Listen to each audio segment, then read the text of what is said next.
All right, good evening, everyone. Let's begin. So we find ourselves tonight, Baruch Hashem, preparing for Purim. It feels it's always an incredible zechus to be able to prepare ourselves properly for a Yom Tov. You know, the one thing that we realize in Yiddishkeit is the impact of any experience in life is directly related to how much preparation one goes ahead and puts in, right? The things that we don't prepare for, generally, if you don't prepare for it, the experience itself is minimized. But the things that we exert ourselves for, the things that we prepare for, are often the things that become the most meaningful and uplifting experiences in life in general. And Yom Tov is often like this as well. You know, what happens so often by Yomim Tovim is that we kind of roll into them. And as we roll into them, we're often busy with a lot of different technical details before Yom Tov. But in terms of the spiritual detail, really preparing ourselves for what the message of the Yom Tov is, for what the impact of the Yom Tov is, what the essence of the Yom Tov is, so often we don't give thought to that until the Yom Tov is upon us. And once the Yom Tov is upon us, we're again busy with so many different details. So it's an incredible zechus to be able to spend a few minutes with a little bit of time before Purim to try to absorb a little bit of the message of this incredibly special day. So I want to begin by thanking our sponsors for tonight's shir. Normally we'd use this as a Tehillim slot. Tonight we're using it as a preemptive slot. So to thank Rivka Schwartzbaum for dedicating the shares as chus for Refuah Shalema for Aaron Yosef, Ben Chana Miriam, to thank Howie and Chevy Friedman and Sandy Hoffman for their sponsorships. We appreciate everyone's generosity and dedication. So let's talk a little bit about Purim. And Purim, of course, is one of the most unique Yomim Tovim we have. And that's for a variety of reasons. On Purim, first of all, again, the Gemara is fascinating because the Gemara, when it talks about Purim, really looks at Purim as a second Kabbalah Satorah. Kimu v'kiblu, that there's a concept of a reacceptance of Torah on Purim. That through the salvation of Purim, the Jewish people emerged with a renewed sense of vigor and dedication to the Ribbon Shalom, to his Torah, to his mitzvos. What's ironic about this is that Purim is one of those days where we do things that we never do throughout the year. For example, drink. So we drink. Many of us drink throughout the year, right? But obviously, again, if we're going to talk about this, right, not a mitzvah, right? And of course, during the rest of the year, the key is always moderation. It's fascinating to see that on Purim, moderation goes out the window. And we're going to talk about that. And the truth is, as we delve into this a little bit, we're going to see the notion, Yiddishkeit is all about moderation. I often think that one of the most beautiful things about Judaism is the notion that everything could be made holy in the right measurement. Right? Everything could be an experience of the divine if experienced within the right way, within the right framework, and within proper moderation. Yet by Purim again, and again, we'll focus a little bit more on drinking in just a little bit. By Purim, the Gemara says, we'll see it later on, a person is obligated to become intoxicated. Intoxication is usually something that is fundamentally frowned on in Judaism. In fact, if you look in Tanakh, right, every single story of intoxication never ends well. Something bad always happens. So there's intoxication. What else do we have on Purim that's unique? Can't do it the rest of the year? So shalach manos, right? Although again, we do kind of, people exchange different things, give gifts. What's incredibly unique is getting dressed up. And in fact, again, it's not just the notion of getting dressed up. The Shulchan Aruch says throughout the entire year, there's a halacha. A man is not permitted to wear women's clothing, and a woman is not permitted to wear man's clothing. That's a halacha. It's a halacha. According to the Sefer HaChinuch, it's an Isur D'Oraisa. It's a biblical prohibition. And yet again on Purim, one is permitted to get dressed up, and interestingly enough, there's not even a limitation as to the nature of the costumes that one could wear. The Shulchan Aruch says a man could dress up in women's clothing, a woman could dress up in man's clothing, permitted in halacha. Fascinating. And what's even more fascinating is a day that ultimately is supposed to be Kimu v'Kiblu, a day that is supposed to be a reacceptance and almost reconnection with Torah, the notion that we're doing things that are so out of bounds, or normally out of bounds, or out of the normative framework, really requires us to examine what is the avoda, what is it that we are supposed to accomplish on Purim, because let me explain that for just a moment. I think if you ask most people, what are you supposed to accomplish on Purim? What's the answer? What's the answer? Okay, so we often go through the mitzvahs. I'm supposed to hear the Megillah, right? I'm supposed to give matanos lev yonim. I'm supposed to do mishloach manos. I'm supposed to have a seudah. So often when we think about what I'm supposed to accomplish on Purim, our focus is on the behavioral aspects of the Yom Tov, what I'm supposed to do, what I'm supposed to accomplish. That's true, but every single Yom Tov also has a neshama. Every Yom Tov has a soul. Every Yom Tov has something in it that is supposed to be a comprehensively cathartic experience. How do you know if you have a good Yom Tov? In general, how do you know if you have a good Yom Tov? Right? If you have Purim is a little bit of a different, but in general, how do you know if you have a good Yom Tov? Right? If you're different at the end of it than you were at the beginning of it. Right? If I become a different person, if I emerge from a Yom Tov and somehow I am more spiritually refined, I'm more elevated, I am holier to some degree, that's a successful Yom Tov. So the question is on Purim, what is our avoda? What are we supposed to do? What's the focus? I want to show you something amazing. Take a look at number 1. Again, because Tuesday nights we normally do Tehillim, we'll begin with a pasuk from Tehillim tonight as well. The pasuk in Parak Lamed says as follows: Hafachta mispedi lemacholi, pitachta saki v'ta'azreni simcha. So David HaMelech writes in chapter 30, literally translated, Hafachta mispedi lemacholi, you have turned my misped, you've turned my lamenting. Misped literally means like eulogizing. You've turned my lamenting into dancing. Pitachta saki v'ta'azreni simcha. Literally means you've opened my sackcloth, right, and clothed me, girded me, clothed me with simcha. So what's the pasuk talking about? So the Radak says in number 2 something amazing. Hafachta mispedi lemacholi, writes the Radak. He says, Shayisi misavel al nafshim tovad. So remember, the Radak understands, like so much of Sefer Tehillim, finds itself rooted in David HaMelech's experience with Bathsheba. Right? This was the event that forever changed the trajectory of King David's life. And it was the event that he lived in the shadow of for his entire life.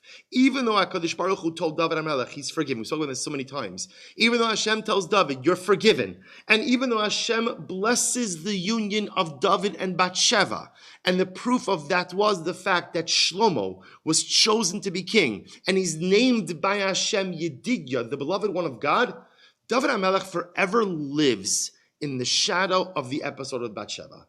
Because although God forgave him, most of the people never did. Most of the people never did. So says the Radak, that's what this pasuk is referring to. David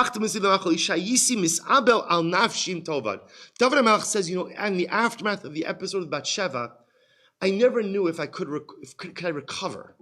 Could I recover? It's interesting. We like to think that we could rebound from every single mistake. But as we get older, we realize you can't.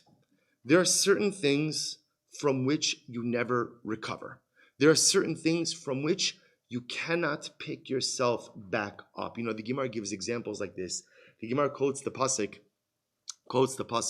from Koheles that says, Mu'uvas lo yuchal liskon. Something that is crooked cannot be made straight. So the Gemara says, what's an example of something that is crooked that cannot be made straight? So the Gemara gives an extreme example. The example of a man who has an illicit affair and fathers a child. So a child fathered as a result of an illicit affair, depending on the nature of the affair, could become a mamzer. A mamzer, right? How do you undo mamzerus? You can't. You can't. In other words, once a mamzer, always a mamzer, right? That's it. There's absolutely no way to undo the halachic status. So the Gemara says that's an example of something that's bent, that's something that's crooked, that cannot be made straight. And it's a very sobering lesson in life, that on one hand, we believe in the power of tshuva, and we believe in the ability, the power of forgiveness, and the ability or the belief that HaKadosh Baruch Hu forgives for everything. But yet we also know in life, there are some things you do that you just can't take back. There are some things that you break that you simply cannot put back together. And that's an overwhelming reality. And so says the Radak something amazing, that David HaMelech is saying, in the aftermath of the episode of Bathsheba, I thought that this was something broken that could not be made straight. I thought that this was it. I thought I could never recover, never be forgiven. V'ata bisartani va'amarta li al yad neviyecha gam Hashem ha'avir chatascha lo samus. So ultimately, but David HaMelech then says, "But Hashem, you told me through Nasan Hanavi, through the prophet Nasan, that I'm forgiven." We've spoken about this story many times throughout our journey into Tehillim. Remember again, David HaMelech does not come out of the episode with Bathsheba unscathed. He has 3 punishments as a result of it. One of them is they lose their infant son. Number 2, David HaMelech becomes sick for a protracted amount of time. And number 3, the rebellion from within his household, which becomes the rebellion of Avshalom.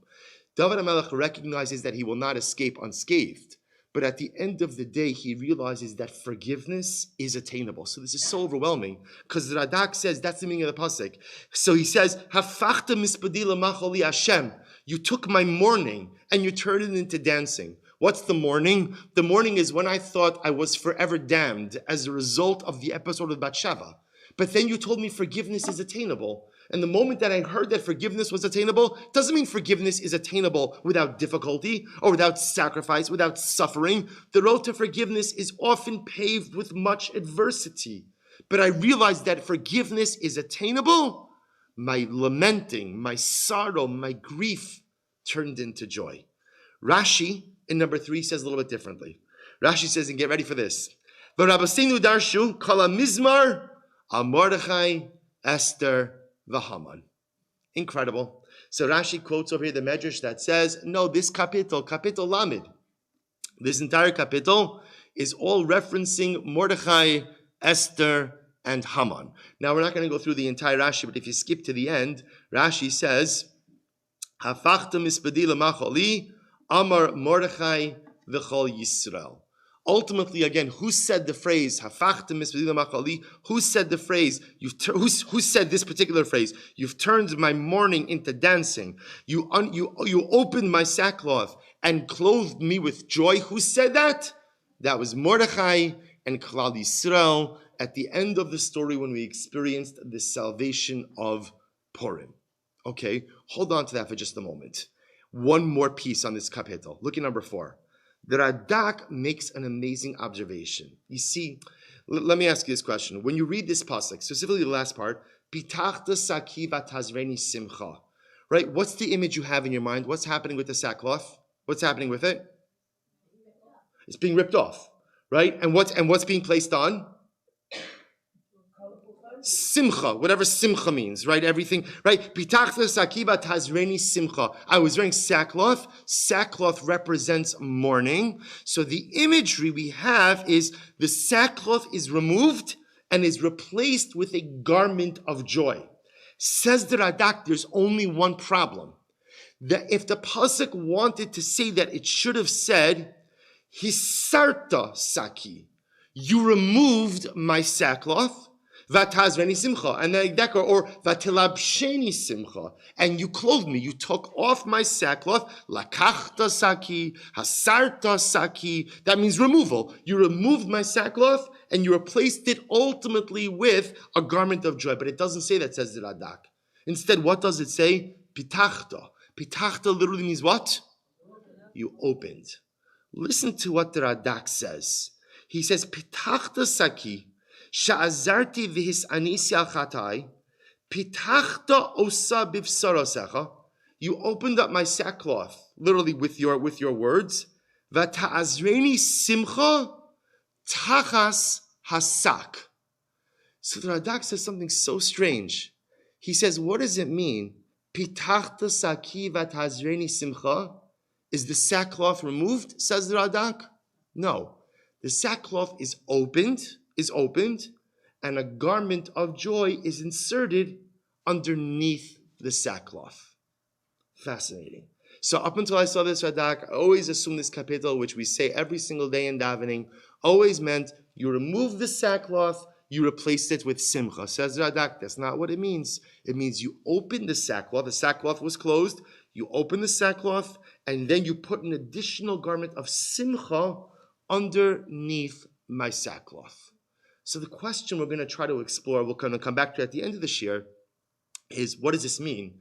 And what does this have to do with Purim? In other words, if we take a look at Rashi in 3 and 4 together, remember, leaving the Radak on the side, that the capital is about David HaMelech's kind of reaction to the episode of Bathsheba. If we go with number 3 Rashi, that ultimately this capital is a reference to the Purim story, and then the Radak telling us that what happens at the end of the Purim story is the sackcloth is not removed. The sackcloth is opened, and Simcha is placed underneath the sackcloth.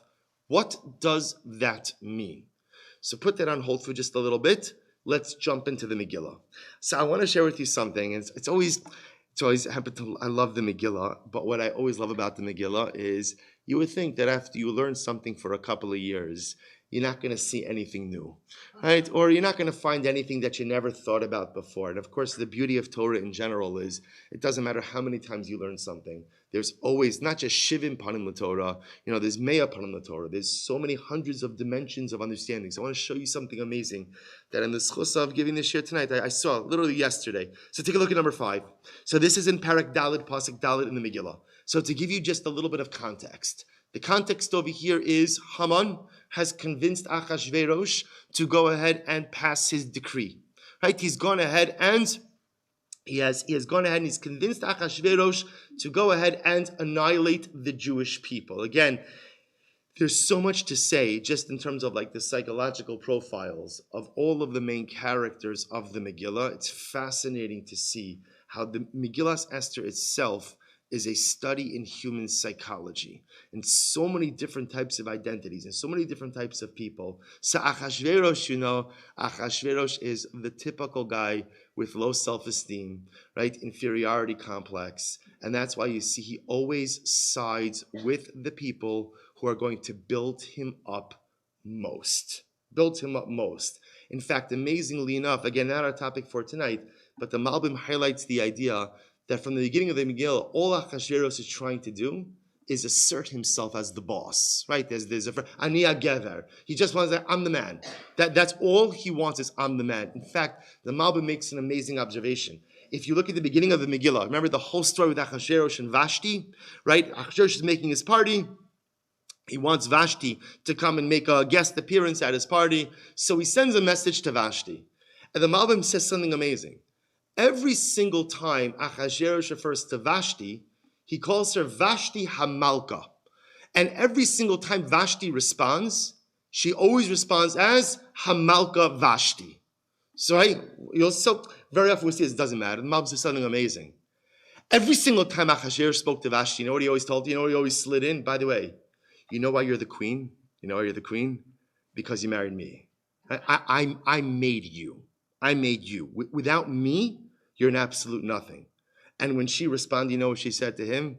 Right? Do you know why you're the king? Right? You're a nothing. You're an absolute nothing. Right? Not good for Shalom Bayis in general, right? But you're an absolute nothing. You were my father's stable boy. Right? You're not royalty. Vashti was royalty. Vashti was the great granddaughter of Nebuchadnezzar. She had all royal blood flowing through her veins.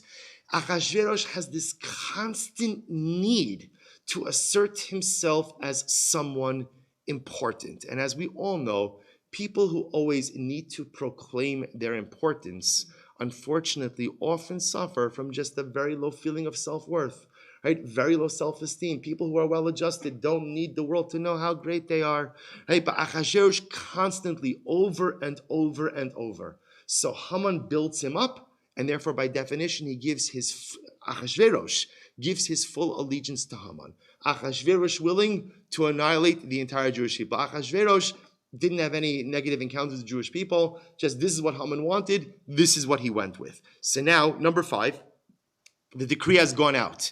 Right? Lahashmid laharog ula'abed eskola Yehudim. To go ahead and destroy everyone. Destroy every single Jew in every single province.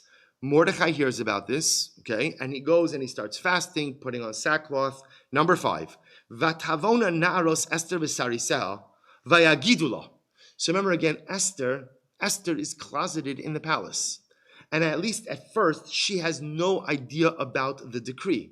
So her servants come and tell her about the decree, Vatischalchal hamalka ma'od. And Esther, the English translation over here, she became extremely terrified. There's actually a number of different interpretations what vatischalchal means, but we'll go with this for now. She becomes overwhelmingly terrified. And what does she do? Vatishlach begadim lahalbish es Mordechai lahasir sakom yalav. You see, concurrently, when she hears about the decree, she also hears that Mordechai is at the gate of the palace wearing sackcloth. So a number of things happen over here. Esther finds out about the decree. She sends clothing to Mordechai. Lahalbish es Mordechai. So Mordechai should get dressed. Take off his sackcloth. Mordechai's reaction to the clothing that Esther sends, v'lo kibel. Mordechai would not accept it. So it struck me, I should say it strikes the Mefarshim. What's happening over here? What's going on in the Megillah in this moment? Right? Esther is a Jewish girl. So Esther understands that when there's a decree against the Jewish people, you daven. You do whatever is within your power. So she understands, what Mordechai is doing. She also knows Mordechai. So she understands that what he's doing is sitting by the gate of the king, right? Which is almost like a form of prayer and protest. It's both. Because why is he sitting by the gate of the king? He wants the king to see that he's sitting and mourning because of the decree that the king just delivered against his people. So Esther wants him to change. Mordechai doesn't want to change. So what's happening over here? So I'm going to show you three Mefarshim, well, actually two approaches that we're then going to combine into one. The Al-Shich number 6 says something amazing. So the Al-Shich is addressing Esther's behavior. Why is Esther sending clothing to Mordechai? V'hu ki ha'ola al rucha ki ein davar hanogel ha'melech shelo yehi lekel yodo l'takin. Al kein amra b'liba kilo yuchal lavo el shar hamelech lahagid la bilavush sak. So the Al-Shich says it's very simple. Esther was essentially communicating to Mordechai, listen, whatever the problem is, we can figure this out. We'll go to the king. I'm the queen. All right? But you should come with me. But of course, you can't come to the king wearing sackcloth. So according to the Al-Shich, Esther's being very pragmatic. We have a problem. Let's solve it. We spoke about this in a previous year that I think is also often very interesting. That sometimes when we encounter crisis, right, you ask a Jew, what do you do in a moment of crisis? So often the reflexive answer is pray. But the truth is, it's not entirely correct. When you find yourself in moments of crisis, the first thing you do is try to figure out what can I do to address my crisis. In other words, if I'm standing on the train tracks and there's an oncoming train, I have a problem, right? The answer is not to daven. The answer is ultimately to do what you need to do in order to address your particular issue. So says the Al-Shich, that's what's happening over here. Esther says, stop, get changed, right? Put on some normal clothing and come with me to the king and let's talk about this. Let's deal with this issue. Al kin amra beliba kiliyucha lavo. I'm in the second line, number 6. El sharmelch lahagila belavush sak. Al kain shalcha begadim lahalbishes Mordechai. So Esther sends clothing for Mordechai to change. Leman yuchal lavo al shar hamelech ledaber eleha v'hi tedaber el hamelech bevo'at likar lefanov. So the Al-Shich says, Esther says, Mordechai, we need to talk. You can't come into the palace looking like that. So she sends him clothing, get changed, come here, let's discuss, let's make a strategy, let's figure this out, and then let's move forward. By the way, I just want to point out, the most incredible part of Megillah Esther, is Esther Hamalka begins the story as a young, naive girl. Right? Like a girl like anyone else. And she becomes a master tactician. She knows how to manage every single, I want to point out, she didn't sign up for leadership classes, right? She wasn't part of a leadership cohort at the Associated or anywhere else, right? Which is all great. Isn't this absolutely amazing?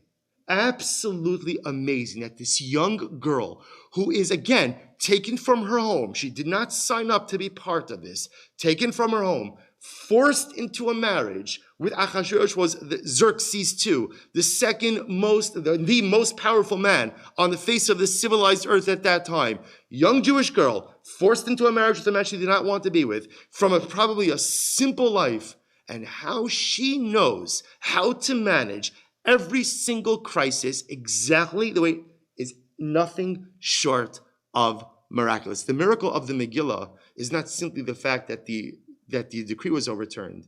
It's that ordinary people did dramatically extraordinary things. So in any event, so this is Esther telling Mordecai, get changed, come to me, let's talk about this, let's make a plan. Yet again, number 7, the Medrash writes, but yet Mordecai refuses. Why does Mordecai refuse? So Mordecai doesn't accept the clothing. Why not?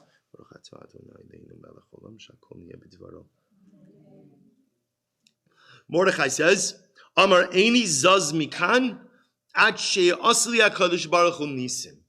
Fascinating. Mordecai said, I'm not leaving the gate of the palace, until God performs a miracle for me. I'm not leaving until God does a miracle. Kishem Sha'asa L'Rishonim, again, and the Medrash goes on to say, like other people took this practice as well. So I just want to point out 2 dramatically different approaches. Esther is being pragmatic. Change your clothing, come here, let's talk, let's strategize.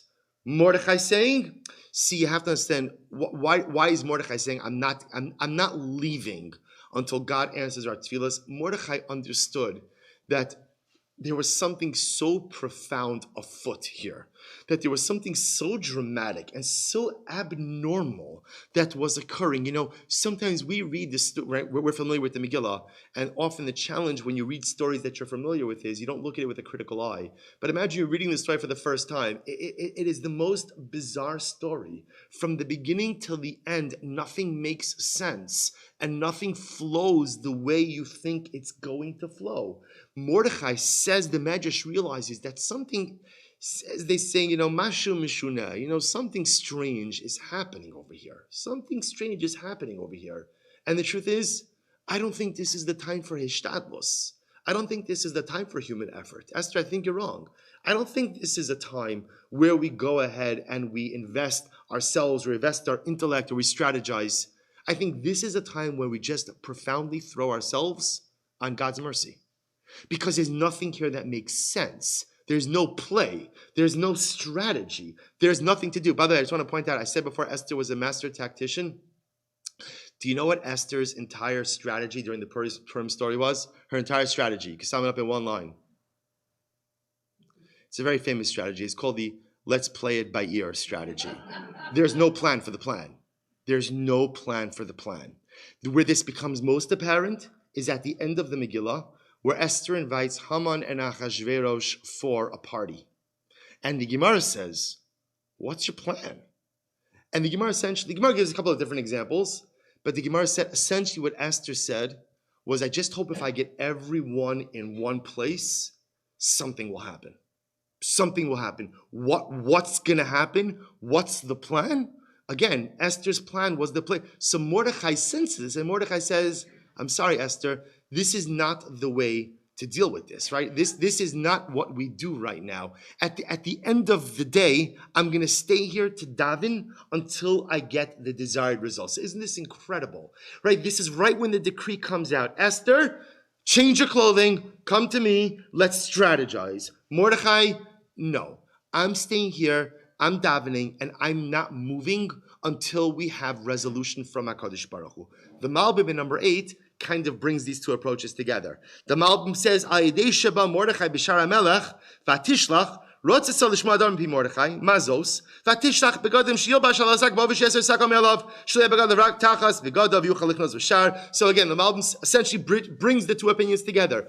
Esther says to Mordechai, we need to talk. We need to make a strategy. We need to create a plan. But you can't come to talk to me unless you change your clothing. So change your clothing. And Mordechai says, at the end of the day, last line number 8, V'lo kibel ki lo rotza lahafsik rega mitachnunim. Mordechai said, the best chance we have at salvation is for me to daven. So I'm not going to do anything to disrupt the davening now. And by the way, isn't this incredibly profound? because you begin to see, I want to point something out, which is the nature of Megillah Esther. Rabbi Soloveitchik points this out extensively in his essays on Purim, discusses the idea that the profundity of Megillah Esther is the first sefer in Tanakh of the post-prophetic era. There's no Navi, right? There's no prophet. Right? You look at everything before Megillah Esther, and if you had a question, it's hard, we don't think this way because we've been without prophecy for thousands of years.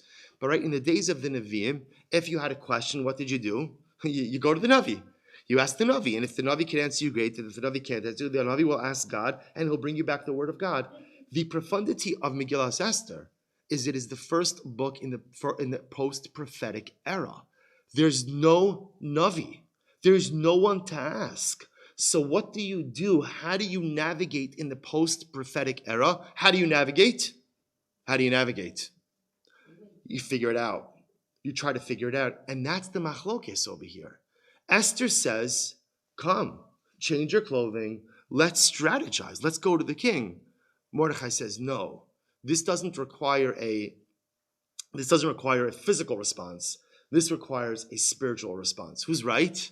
Right? Who's correct? Again, I want to point out this dynamic, this clash goes on throughout the Megillah. So according to the Mefarshim, Esther sends the clothing because she wants strategy. Mordechai refuses the clothing because he feels that spirituality is the proper response over here. But take a look at number 9. This is a magnificent piece by the tzaddik Rav Shlomo Rabinovich, who was the Rebbe of Radomsk. Lived from 1801 to 1866. He was one of the great Hasidic personalities. So the Rebbe writes something absolutely amazing. He says there's something deeper over here. This is not, again, it's pretty deep to say that it's a machlokes about what we'll call hishtadlus versus ruchnius, human effort versus human spirituality. What is the proper response to crisis? The Rebbe says, I think there's something else that's happening here. Look at this, number 9. He says, Yisod gadol b'chovas hasimcha, sheberochav daita hevina Esther miyad, shebevadai shama Mordechai b'sara kasha umara. Right? V'lachein kibel al atzmo lis'anus v'lotzum k'dei likroa groa gizar dino. Remember, so I'm on the right-hand column of number 9, about 5 lines in. So Esther understood Mordechai's behavior, right? She understood what he was doing. He obviously heard about something terrible that was going to occur, right? Even though Esther did not yet know. By now she knew, but at first she didn't know, but she understood that what Mordechai was doing was the normative reaction to terrible news.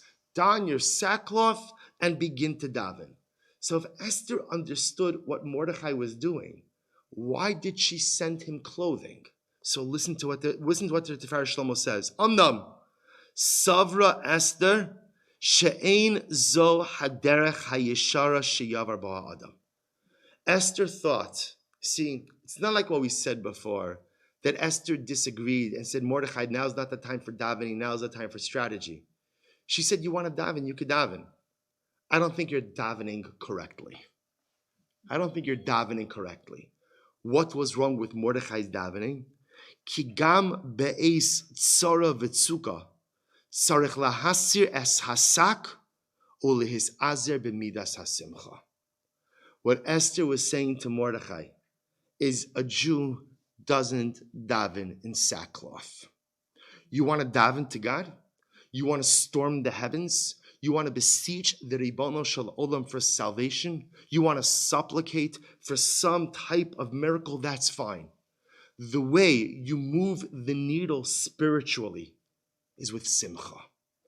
Everything a Jew does has to be done with joy, has to be done with happiness. And even when you're in a difficult spot, and even when you're in crisis, and even when circumstances are overwhelming, and apparently, even when there is a decree for total and absolute annihilation, when you approach God besimcha. You approach God with joy. We'll explain a little bit more. V'rak al yidei simcha efshar lotzeis mikol hametzarim. So what does this mean, Esther?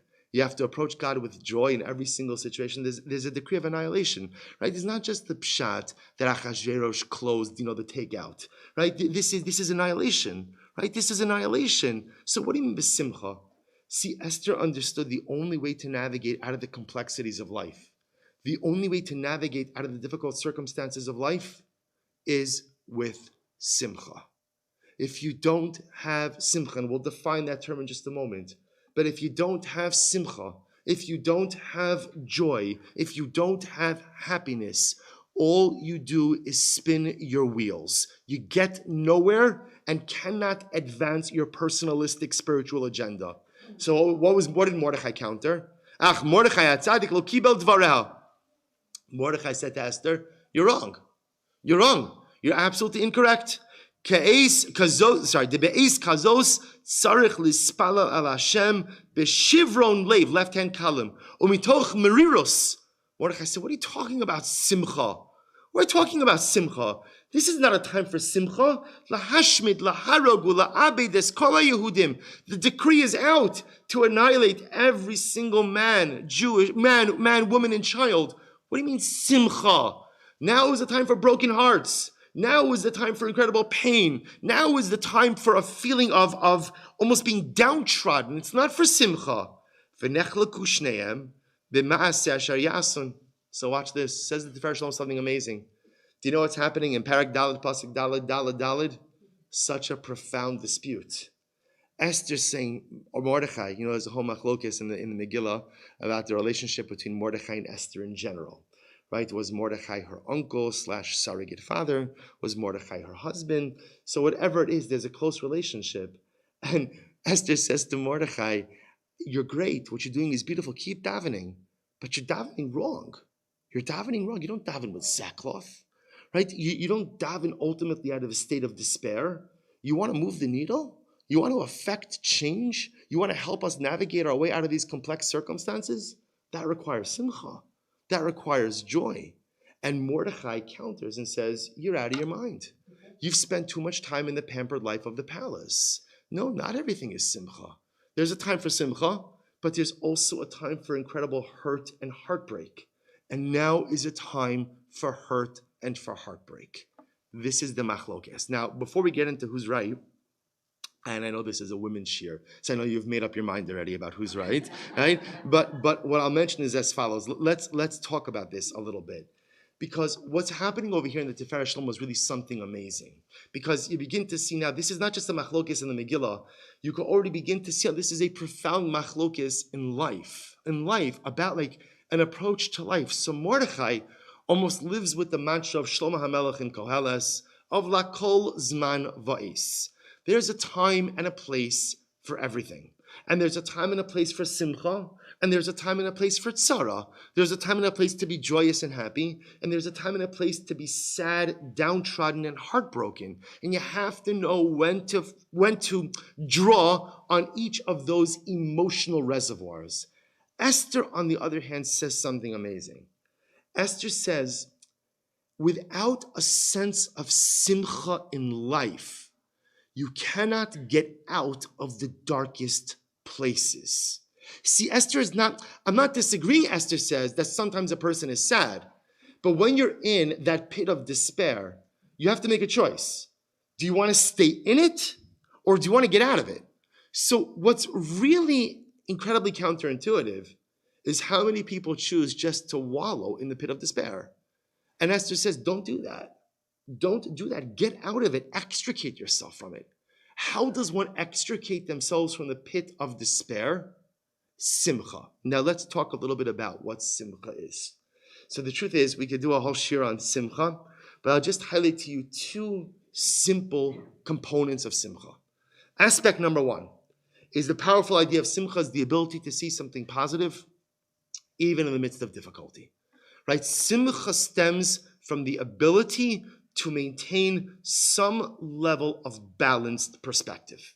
See, what often happens in life is that when we encounter adversity, more often than not, what happens? Something negative, right? You see this in children, right? What happens in children? Something goes wrong for a child, right? And it could be the smallest thing. And then what happens? The sky is falling, right? So as adults, we say, come on, that's ridiculous. And then we do the same exact thing, right? So what ends up happening is this happens to us all the time. I encounter adversity and maybe even significant adversity. And that adversity eclipses everything. Now everything is dark. Everything is terrible. Everything is so challenging, right? I find it amazing, like, something goes wrong for a person in life, and God is already on trial. Because wrong is right. I can't believe, where's God? Where's God? Where's God? What about all the stuff you have? What about all the stuff that's going right? What about all of the brachas? I got it. I'm not minimizing the challenge. But ultimately, because that's what happens. We encounter adversity, and suddenly the adversity becomes my entire panoramic vision. All I see is challenge. All I see is difficulty. Simcha, it comes from the ability to maintain proper perspective. Now, proper perspective doesn't mean ignoring the challenge or pretending like it's not a big deal. It is a big deal, but it's not the only thing in my life. It's not the only aspect of my existence. There's good, there's beauty, there's success, there's bracha, there's happiness, there's joy. So the first element of simcha, so what Esther's saying to Mordechai is, my dear uncle, husband, whatever he was to her, I'm nervous that when you take this approach, you're going to get swallowed up in the pit of despair. And if you get swallowed up in the pit of despair, what good are you for anyone? Mordechai was one of the leaders of the Jewish people. Esther says, you have to lead. You can't lose yourself in the abyss of hopelessness. You can't lose yourself in your sorrow. You have to lead. And in order to lead, you have to find a way to lead us out of this darkness. But the only way for you to lead us out of this darkness is for you to first believe that there's something more than a million times. So we write it off. And then one day the light bulb goes off and says, you know what? I heard it for years. I just never paid attention to it. I heard it for years. I just never internalized it. And when I make the decision to internalize those things that I've known for so long, life becomes so much better. Simcha comes from the ability to maintain proper balance, proper perspective. There's another piece. Rabbi Soloveitchik has a beautiful piece about this in one of his essays on the Megillah, and I didn't put it on the sheet, so I'm only going to read to you a section of it. Rabbi Soloveitchik points out something amazing. He says, joy, according to Judaism, is not an emotion or a mood. Moods are passing and superficial. They are not integrated into the personality, and they do not express the inner awareness of the personality. Sometimes people can fall into a depressive mood. This does not mean that their I exist awareness is weakened or undermined. A mood can be due to a smile, or a word dropped by an acquaintance, or an item read in the paper. A mood can be provoked by any stimulus. So what's simcha? What's joy? It's not a mood. And this is so incredibly important because sometimes we look at simcha as an emotional state. If I'm in a good mood, I'm besimcha. Well, the problem is some of us are really very moody. So if simcha is dependent on a mood, wow, that means one moment I'm besimcha and the next moment I'm not besimcha. So says Rabbi Soloveitchik, what's simcha? Listen to how profound this is. He said, when Judaism speaks of joy, it is a deep-seated experience of joy which expresses itself in a state of being, an existential awareness. That awareness of joy is awareness that one's existence has a purpose, that there is self-fulfillment and commitment to a great objective, that there is meaning to life. One who feels that life is meaningless leads a day-to-day, hand-to-mouth existence, not solely in the economic sense, but in the metaphysical sense too. Such a person can have a lot of fun, says the Rav, but they never experience joy.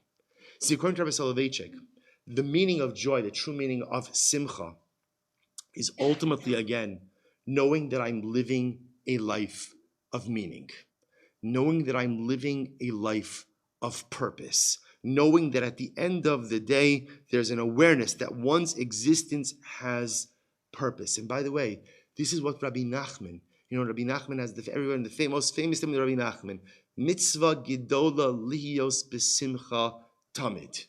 Right? So what does that mean? Right? What did the Rebbe mean? And by the way, Rabbi Nachman himself writes about his own struggles with depression, right? And how Rabbi Nachman had some very dark times in life, difficult times in life.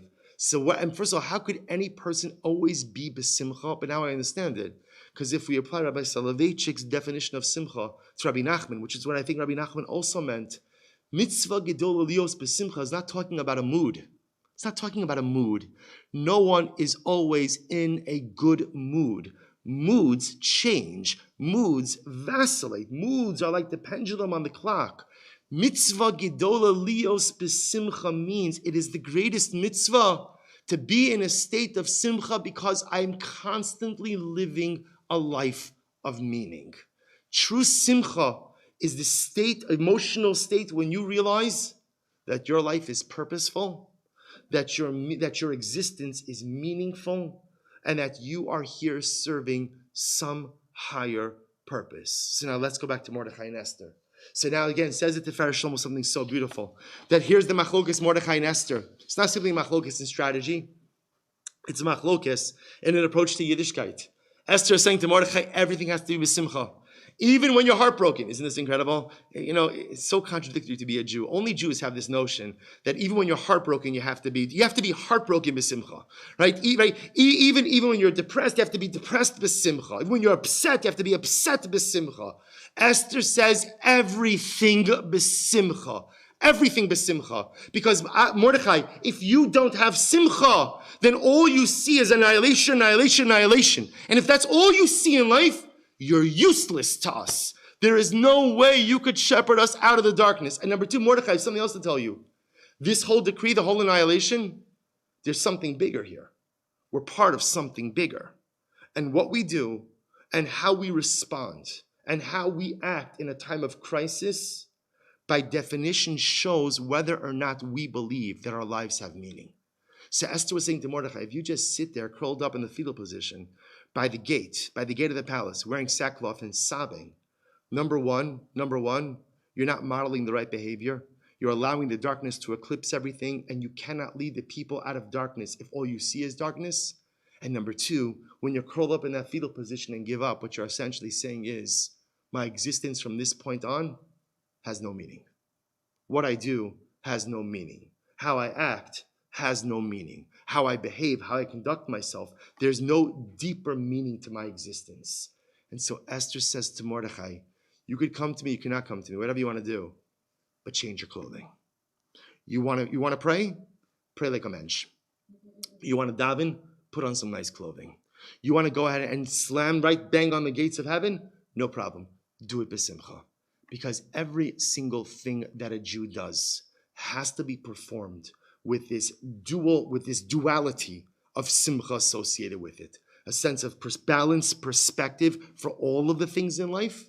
And number two, ultimately a feeling of what the Rav calls existential awareness. That there is meaning to my life even in the midst of difficult circumstances. So who's right? Mordechai or Esther? Who's right? So the Tiferes Shlomo makes an amazing observation. Remember, fast forward a little bit. So remember, again, one of the next stories we have in the Megillah is Balayla hu nadada shnas hamelech, right? That night, that fateful night comes. This is already, again, after Esther invited Achashverosh and Haman to the party. Achashverosh can't go ahead and sleep. So remember, again, what does he do? He summons his servant to bring his book, his Sefer HaZichronos, read it in front of me. And sure enough, what story does the Sefer HaZichronos open up to? The story of Mordechai foiling the assassination plot of Bigsan and Seresh.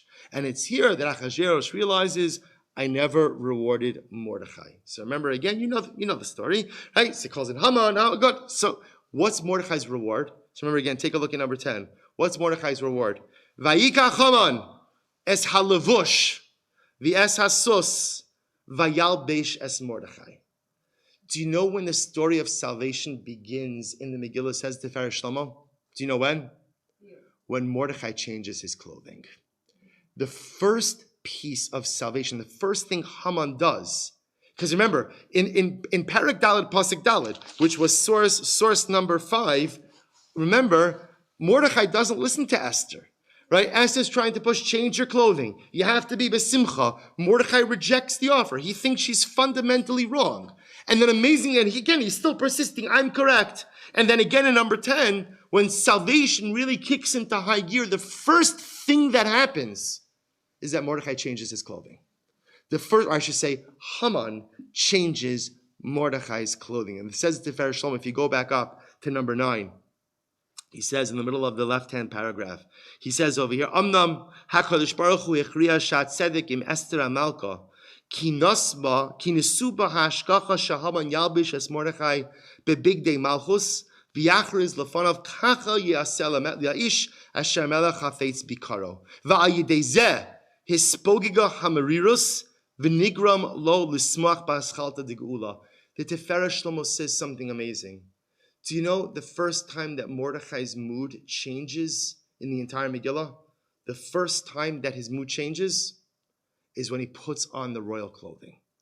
That was the first time, says it Tiferet Shlomo, that Mordechai feels a glimmer of hope that somehow, some way, this situation is going to turn around. Because Esther was right and he was wrong. At the end of the day, can you daven? Now again, the previous machlokas, should you daven, hishtadlos, human effort, okay, that's the machlokas. But at the end of the day, says the Tiferet Shlomo, it is clear that Esther is unequivocally right. That whatever you're going through in life, in order to be successful and navigate your way out, you must approach it with a sense of simcha. The twofold simcha, a sense of perspective and a sense of meaning. That no matter what is happening to me in life, this is a meaningful experience visited upon me by the Ribono Shel Olam, that some way, somehow, I will be able to come out of. Says it Tiferet Shlomo. That was the message that ultimately that Esther was giving to Mordechai. Mordechai rejected, but it is the lesson that is foisted upon Mordechai when ultimately Haman dresses him in different clothing. And now, based on this, you begin to understand the dynamic of Purim. Because the whole yesod of Purim is to teach us this idea that no matter what, that even if you encounter adversity, at the end of the day, you have to approach adversity with simcha. So we begin to understand things. Take a look at number 11. Right? I mentioned this before. Amarava, mechayiv inish levasume beporia adlo yada ben arham lebarach Mordechai. Right? So the Gemara says, person is obligated on Purim to become inebriated until they don't know the difference between cursed is Haman and blessed is Mordechai. Why? So again, remember, excuse me. A simple idea, of course, could be because the entire miracle of Purim took place at the Mishnah, at the party, with the wine celebration, but still intoxication. I think it's a very simple idea. What are the rabbis trying to accomplish by getting you to drink? What are they trying to accomplish? Quick simcha. They just want you to feel happy. Again, I want to go on record. Alcohol is not the path to happiness, but it's a great way to start. In other words, it does not create enduring happiness, and it does not create meaningful happiness. But you know what the Gemara says? You know, HaKadosh Baruch Hu created grapes. It's an incredible Gemara. Actually, I'm sorry, it's a Medrash in Bereshis. Why did Hashem create grapes? The Gemara Medrash says to squeeze, to make wine for a kos shel tanchumin. It used to be the Gemara Maseches Moed Katan says that in times of the Gemara, after a person would suffer a loss, the first thing that would happen when they came back from the cemetery is they were given a cup of consolation. You know what the cup of consolation was? It was a big cup of wine. A big cup of wine. And says the Medrash, do you know why Hashem created grapes? To create the cup of consolation. Because wine has the ability sometimes to take the edge off things. And sometimes if you're able to take the edge off just a little bit, you're able to begin to allow yourself to experience simcha. Why do Chazal want us to drink on Purim? And by the way, not just drink a lot. Okay, this is not a shir on drinking on Purim. There's a whole discussion again, but one thing is clear, which is everyone is agreeing you're drinking more than you normally drink. Why? Because what Chazal want on Purim is for us to feel simcha. Because the entire, but one second, but how can I feel simcha? How can I feel simcha? First of all, Purim is a work day for many people. So it's not like it's a Shabbos or a Yom Tiv. This stuff going on, I have to do this year it's Erev Shabbos, there's this, there's that. You know what? In life, there's always something. In life, there's always something to make you feel down. There's always something to drag you down, to pull you down. But a Jew has to learn the art of finding simcha even amidst the sea of life imperfections. Do you know what the greatest tragedy is? That people think that how many times in life do you hear people or ourselves like this? I'll be happy when, or I'll be happy if. So at the end of the day, if you're happy when, or if you're happy if, you're never going to be happy. The Jew says something very simple. I need to be happy now. I need to be happy now. What I need to figure out is how can I become happy now? What do I need to do in order to become happy now? How do I keep my proper perspective? How do I go ahead and feel that there's a sense of meaning, even in my compromised circumstances? So Chazal tell us, you could do some crazy stuff on Purim. You need to dress up. You need to dress up, right? Nothing puts a smile on your face, right? Than looking at yourself in the mirror, right? Some of us take ourselves very seriously, right? And it's so nice one day out of the year to not take yourself so seriously, right? And if you're one of those people who thinks that getting dressed up is beyond you, don't take yourself so seriously, right? Even if whatever you put on, it's so good. It's so good to be able to look in the mirror and chuckle. It's so good for a couple of minutes or a couple of hours or a day not to take yourself or not to take your life or not to take your circumstances so dramatically seriously. And just to be able to find a little bit of simcha, even in a life that is filled with so much challenge. That is the essence, ultimately, again, of Purim. And if we bring this all the way back around, we now understand the pasuk in Tehillim. Remember, again, 53 minutes ago, so we spoke about, again, remember, we started with the pasuk in Tehillim. David HaMelech says in Tehillim, Hafachta mispedi l'macholi, pitachta saki v'ta'azreni simcha. So remember, again, we saw the approach of the Radak, that pitachta sakiva ta'azreni simcha. What does pitachta mean? So we always thought, until we saw the Radak, we assumed that what is David HaMelech saying? What is he saying? You remove the sackcloth and clothe me with joy. And the Radak says, no, it actually means what? You open the sackcloth and you put underneath the sackcloth a garment of joy. That's Purim. You see, it's amazing. I think I mention this every single year. The part of the Megillah I find most dramatic is that we finish the Megillah, we're all so happy. We start to sing Shoshanas Yaakov, and such a feeling of simcha. And when you think about Purim for just a moment, it's such a beautiful simcha for everyone except the main characters, right? Esther is locked in a marriage that she did not want to be in, locked in a life that she did not want to be in. Especially if you understand that Mordecai and Esther were husband and wife. Mordecai sees his wife married to another man, forever seeing her, but always at a distance. It's tragic. If you think about it, it's a tragedy, but it's a salvational tragedy. And that's the dynamic of the Jew. Because life is all about figuring out a way to open up your sackcloth, put the garment of simcha on. Now, I'm not taking off the sackcloth because there's still a lot of adversity. There's still a lot of difficulty. There are still a lot of challenges. But at the end of the day, you have a choice. You could be all sackcloth all the time, or a person can choose to go ahead and open the sackcloth enough to put on the garment of simcha. At least I have my garment of simcha. And by the way, it's interesting, because according to the Radak, it's not the sackcloth on the bottom and the simcha on top, right? It's the simcha closest to my body. It's the simcha closest to me. It's the sackcloth on top. The sackcloth sometimes never comes off. Sometimes the sackcloth just remains. But at the end of the day, the goal is to be able to open up the garment. The goal is to be able to open up the sackcloth and place the garment of simcha inside of it. This is the story of Purim. And ultimately, again, this is the meaning of this pasuk. Pitachta saki v'ta'azreni simcha. Purim teaches us this incredible lesson. The ability to open the sackcloth and put on the garment of simcha. And this we should be zochem, Yirtzeh Hashem, to really internalize this lesson. Because I would venture to say, none of us have all sackcloth and none of us have all simcha. Most of us have some combination of the two. The challenge in life is the ability to not allow the sackcloth to take over, to not allow the sackcloth to dominate, to open up the sackcloth just enough to make a little bit of room in my life just to allow the garment of Simcha to come in. And if we could figure out how to really activate this level of Simcha, the Simcha that comes from proper perspective, from not allowing adversity to overtake everything in my life, and to always maintain a balanced perspective. The Simcha that comes from realizing that even when I'm suffering, and even when I'm not running on all cylinders, my life has meaning. My existence has purpose. If we could remember those things, then we'll lead a life of Simcha. And the beauty of Purim is the rabbi said sometimes you need a little bit of help in order to get there.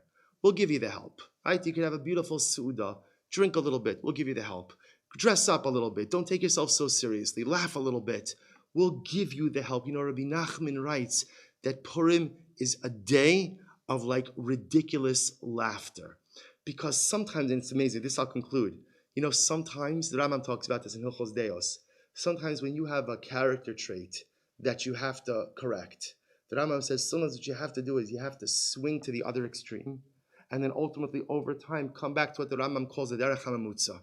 Right? This is, you know, this is like you could think about this by like in the world of addictions, right? A person has an alcohol addiction. We'll talk about this on Purim, right? A person has an alcohol addiction. So a person is in recovery. In the beginning of recovery, probably it's not a good idea to go anywhere near alcohol. But the truth is, you can't live the rest of your life like that. Right? What are you going to do? So at a certain point in time, a person has to find the way to be around those influences, but still go ahead and maintain their sobriety. So sometimes the pendulum has to swing far the other way to come back. So you know what Purim is? Purim is we swing the pendulum so far in a jocular direction. We send it so far in just a light mood way. Because at the end of the day, what we're trying to do is when Purim is over, hopefully the pendulum settles somewhere right in the middle. And hopefully I'm able to live a life of pitachta saki v'ta'azreni simcha. I have the sackcloth, but let me find the strength to open it up a little bit and feel the joy of life. We should be zochem Yirtzeh Hashem to experience this on Purim, and we should be zochem Yirtzeh Hashem to take that experience with us and allow it to inform the days, the months, the weeks, and the years ahead. Shkach everyone.